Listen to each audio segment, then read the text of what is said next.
So we have the RPHA 70. Can I be your superhero?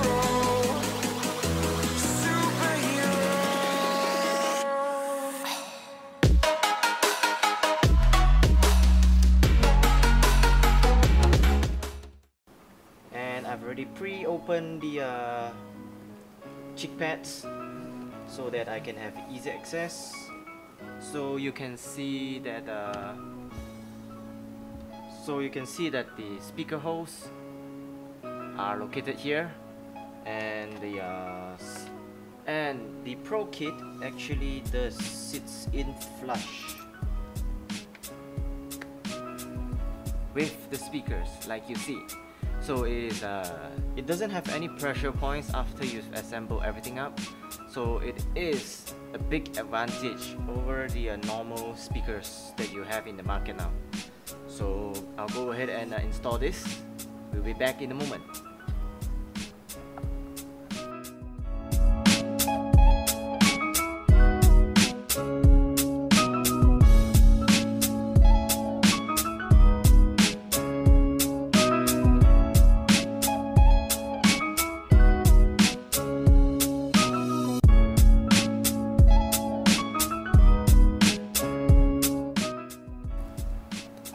So the Interphone has been successfully installed. It is actually quite easy to install, to be honest. The speakers fit well. Maybe I just need to tweak out a bit before I stick the 3M tape. Otherwise, it is quite neat. It is quite neat, as you can see. It doesn't show out. It is so sleek in design. Hold on, let me focus. So I just need to do some tweaking and that's it. So I had to use the sticky mount because the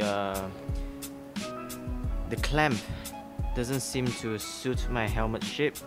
So probably other helmets is not that a problem. So that's it. It's so simple to install the Pro kit on the designated helmet.